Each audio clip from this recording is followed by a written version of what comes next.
Hey guys, welcome back to Overtakes. This is Misfit. And I'm Kel. And we're here to talk about the Stage 3 playoffs. We're doing a little review of the matches from Sunday. So let's get into it. So it started off kind of Saturday night when everything was finalized and Boston chose their opponent and they chose the Gladiators. Yeah. So that was our first match. And Boston kicked them into the ground. Yeah, man, Boston was fucking on fire that whole game. And you know, it was one of those things. They came out and they knew what they were doing, obviously, by picking the Gladiators. Right. Because I think that their matchup with the Gladiators, it just worked out well for Boston. They just match up really, really well against the Gladiators. And, there's just not a whole lot that LA can do against that team.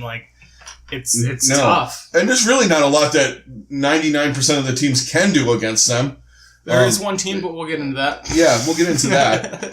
Mistakes had a great game, though. He pretty much owned Surefour and whoever else was playing DPS for the Gladiators. He was on fire on the Widow, and, you know, everything else he touched, he was on it. The Gladiators really had no answer. Yeah, they couldn't get anything going. Anytime they started to get something going, they just, one of their team members got shut down, and then it was over. Yeah, and, you know, Gamsu pretty much destroyed Fissure for most of the match. I mean, Fissure had his moments, but, I mean, just as a team, they were just on it all match long. You know, Neko and Kelix, they were on fire. They controlled, you know, pretty much all the match from their angle, from the support angle. Shaz and Big Goose didn't really do anything big. It was just a ass whipping. Yeah, I mean, it really was. It was kind of all right, guys, you're in the way, bye. Yeah. So, I mean, there really wasn't a lot to talk about in that match. I mean, it was just sheer domination by Boston. Yeah, it really was. After they did that, I mean, I'm watching it going, you know, this is going to be a crazy last match. I don't know what's going to happen, but I'm thinking it's going to be good, you know? Right. Well, if they're going to play like this all day. Right. And then, but then we get into New York playing against the Valiant, and again. Watch this. Wow. New York that was probably one of the most dominant performances we have seen yet. Yeah. Just all across the board. Much like Boston. Against a pretty damn good team. That's what makes it that much more impressive. It wasn't they made the Valiant look like they were freaking Dallas. Yeah, they did. And in this match, especially, the Meko and Mono, and a little bit even in Jonas, they just controlled the whole match. Literally just against probably the best tank duo in the league. Right. One of them, they just said, nope, not today, guys. You are not doing anything. And then you had money on the table, so Sabiobi was ready. Oh, yeah. My God. Yeah, Sabiobi was just, in every game yesterday, he was just an absolute god. Yep. There are reasons why people worship him across the world. Yeah. Seriously, that dude was insane. And, you know, you keep saying it with this team over and over again. Then you got Libero going off, and then Jonak and Ark and all these guys. And they put in Animo at one point, and they still were just and Pine and whoever else. Whoever's doing their scouting to pick players up is unbelievable. Yeah. I mean, granted, they took a whole team to start. That Anamo, he's really good too. Yeah. And that's frightening. That's what's so... I mean, yeah. On another team, he would be starting. Yeah. In Season 2, 100% look out for teams to be trying to emulate what New York is doing. Oh, yeah. With their scouting, with just their organization in general, because they are obviously doing just about everything right. And much like other sports leagues, it's a copycat league. Yep. And whatever's working... You know, them in Boston, I think, are going to be the models for what to do. You might not, but with New York, it's the way they approach matches, right? Too. They have a plan, and it's a different plan kind of every time, but it always comes down to, it ends up coming down to the same thing. We're playing Mercy and Zen, you know, Winston, you know, that classic Winston, Diva. We got Sabiobi on Tracer, Libero with the bag of tricks. Come and get us. Come at me. Yeah. This is what we're doing. Yeah. Come and get it. If you can stop it. More power to you. I mean, they tried a couple of different things, and and they always work too. Not always, every once in a while you'll get Pine and all that other stuff. But then it's just like even more so. It's just like, okay, this is the map where we need this godlike Widow or McCree and it's just there it is. Yeah, and the Valiant just I wouldn't say they crumbled. They just got beat. Yeah.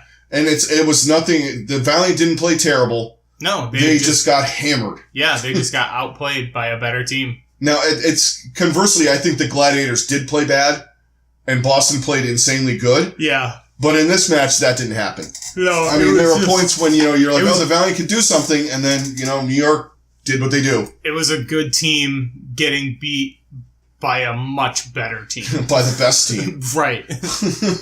So. All right, so that covers those two matches. Now it sets us up for the playoff, which, due to the fact that the two matches were so fast and one-sided, they started the final like an almost hour, 2 hours before it was scheduled to. And I'm not a big fan of that. Yeah, like an hour and a half. Now I get it. Like, all right, so those you go into your next playoff match. It's something I think the Overwatch League they need to take a look at. And it's not just for my personal stuff. I was trying to set up a Discord thing. I was feeling like shit, and I was like laying down for a minute and that kind of thing. Because of my allergies. If you come to Cleveland, it was cold, and then it was 90 for a week. So everything's in bloom, and I can't breathe. Yeah. So my personal fucking allergies aside, you're trying to set up and get ready for something like this. And this goes even to these bars and stuff that have watch parties. Mm-hmm. Yeah, you're going to watch the playoff games, but average guy's going to like, yeah, let's go down there and watch the championship. Game. Right. And it starts an hour and a half early. And that throws you all off. I think, the playoff games can go back to back.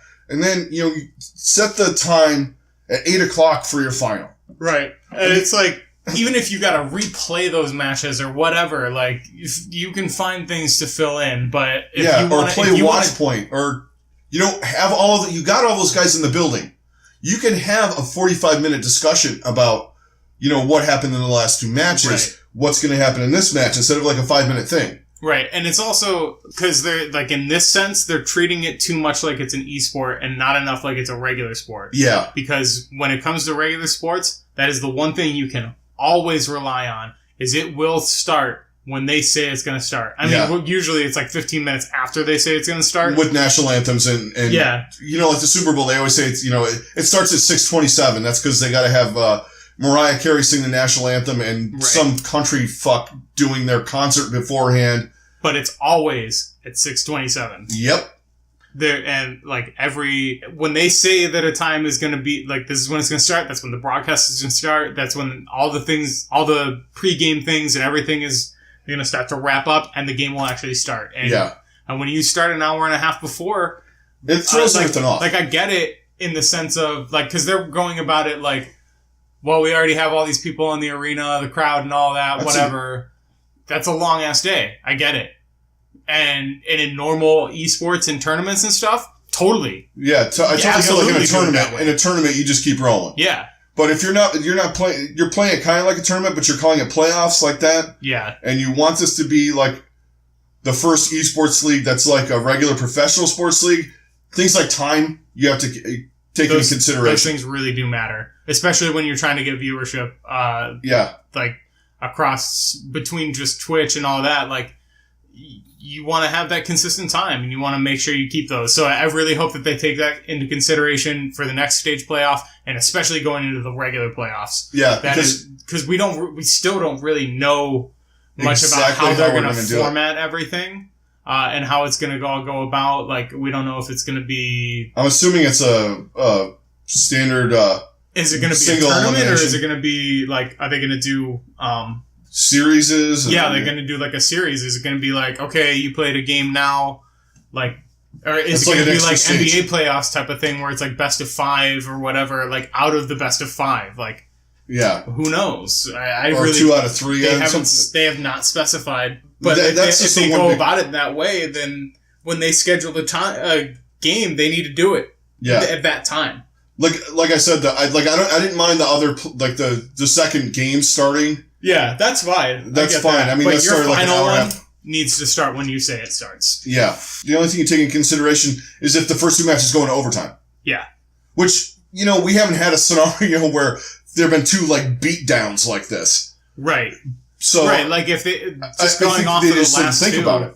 Yeah, going off of the last 2, that's exactly what happened. It was 3 5-game matches in a row, and you were late, actually. Right, and this is the first time that you've had one where it's each match consecutively was just a complete straight up beatdown. Yeah, the halftime lasted longer than the fucking matches. Right. But.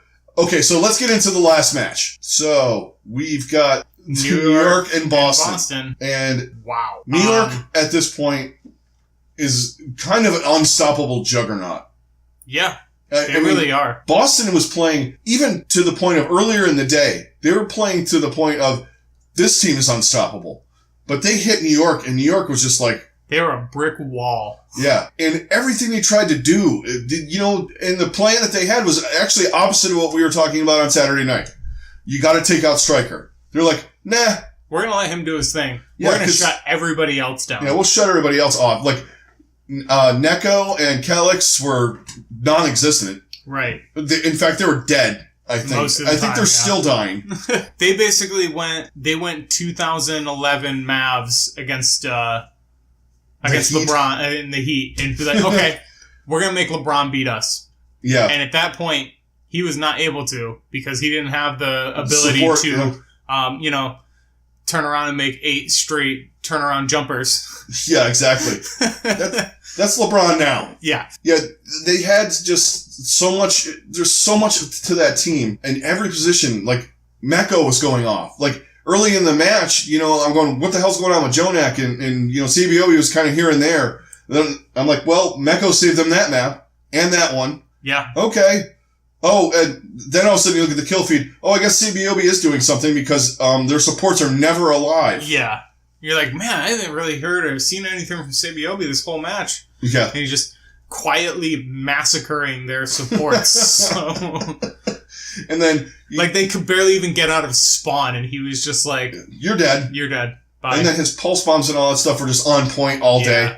I mean, he was deservedly the MVP. Oh, for sure.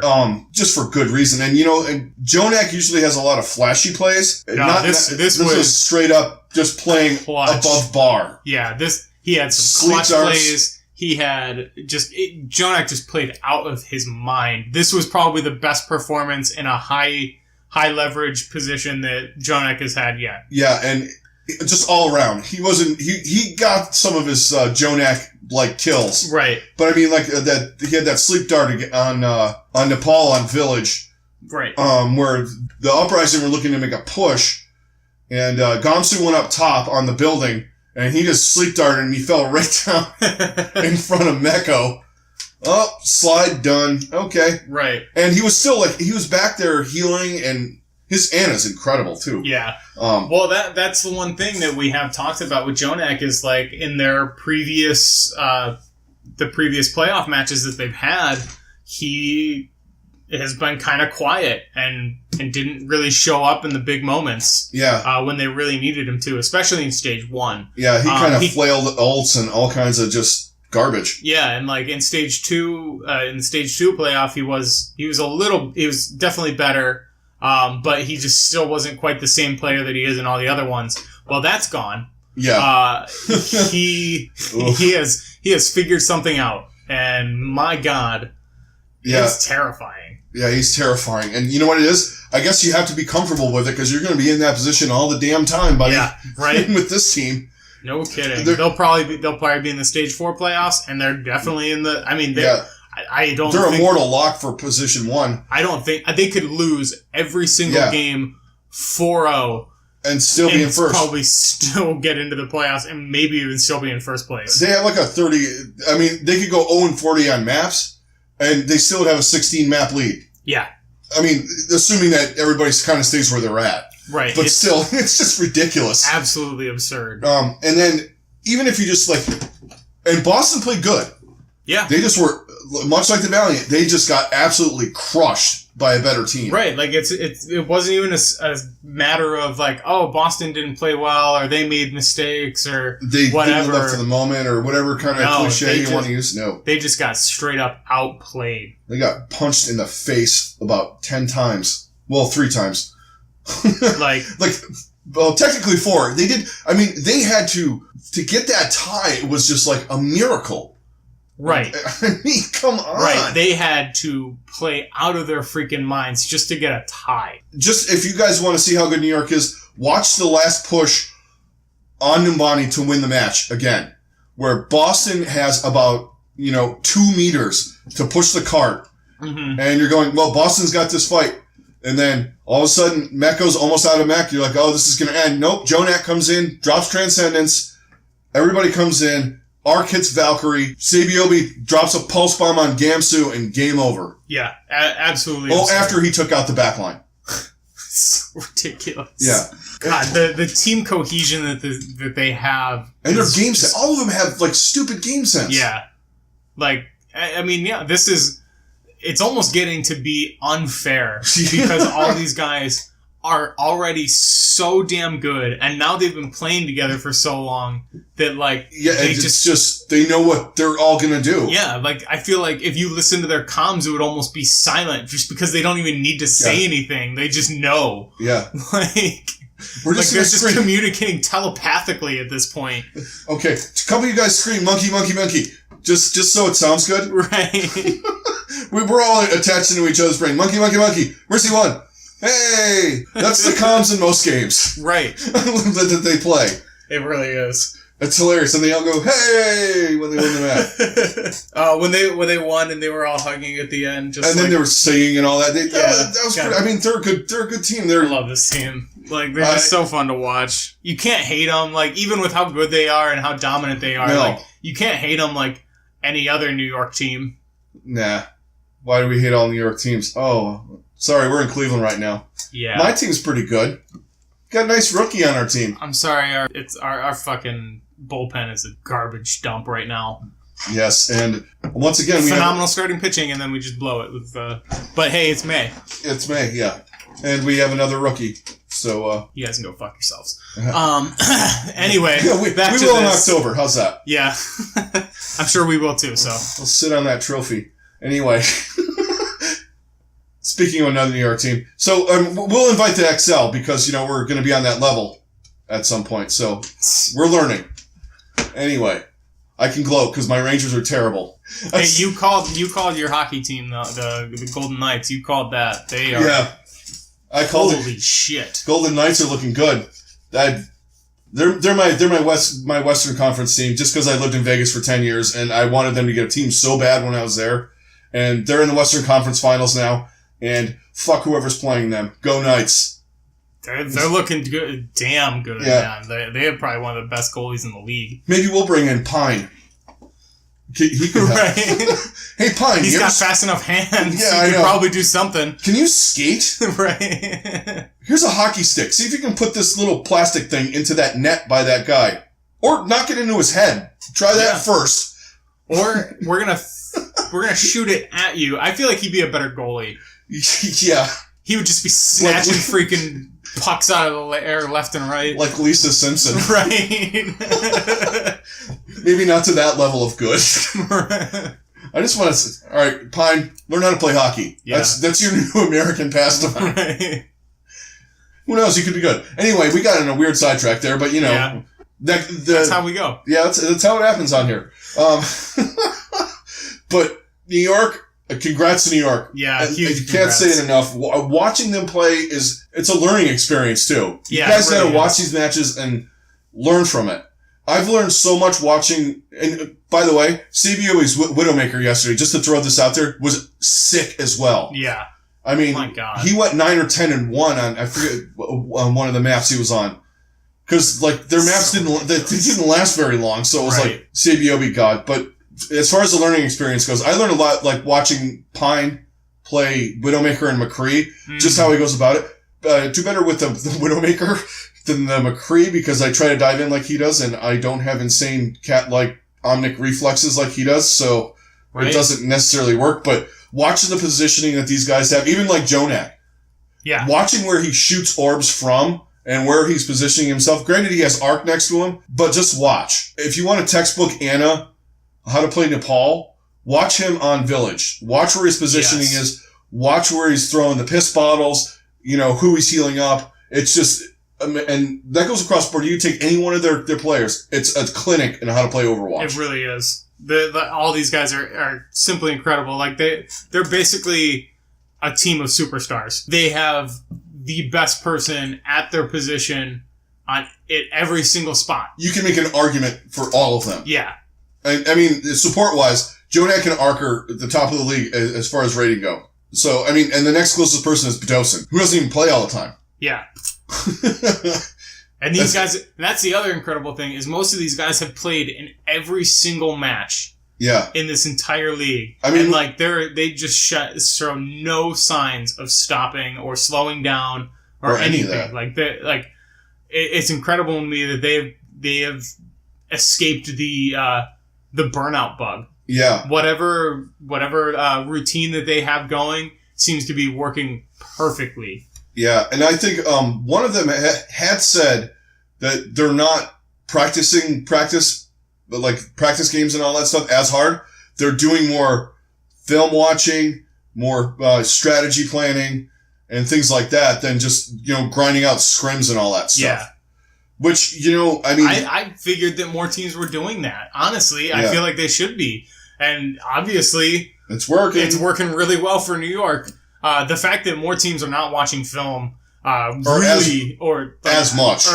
just not watching as much film, that's really shocking to me, and I think just gives them a huge advantage because they know exactly what they need to do. Because you can only, you got to do some practice and get your cohesion together and all that, and there's only so much you can really improve that stuff.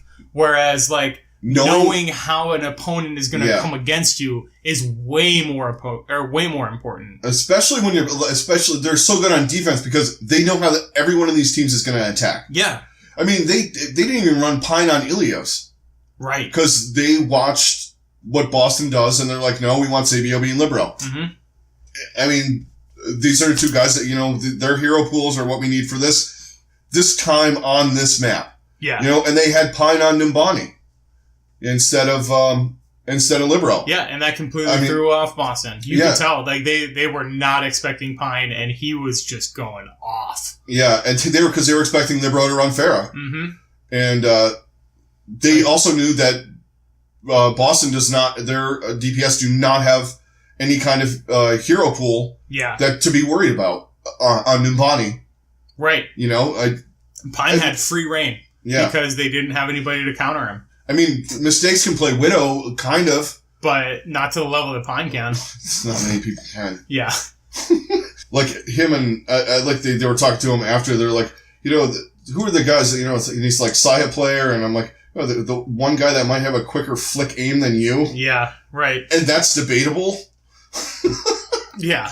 This team is filthy. They're unbelievable, and, so, congrats again to New York, and I'm looking forward to watching them play again. It's one of the few times where you see a team that's that good, and you're like, I want to watch them play again. Usually you get sick of it. Yeah. Some of you guys probably are, but I'm not. No.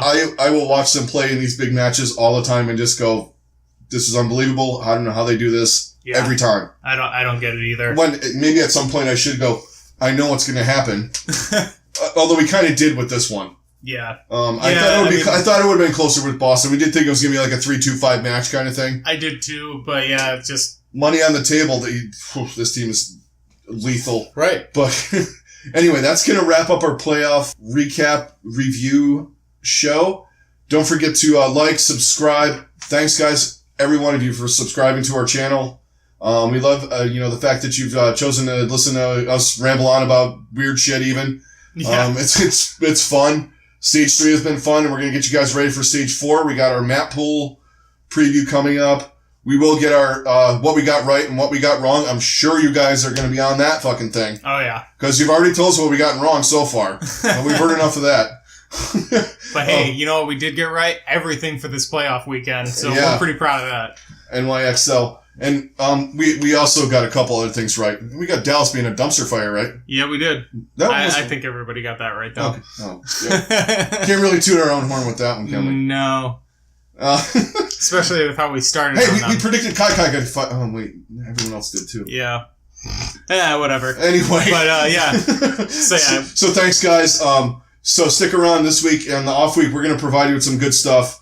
Map pools. We're going to preview the new meta. What we think is going to happen with that, all the stuff, the Brigida and what these guys are going to do with it. And the map pool is going to play into a lot of that. Mm-hmm. And then we'll get you set up for stage 4. Tell you what we think where teams are going to be at for that. We're also going to we'll be switching up our duos. We're going to be doing a whole stage duos / awards. Yeah, award.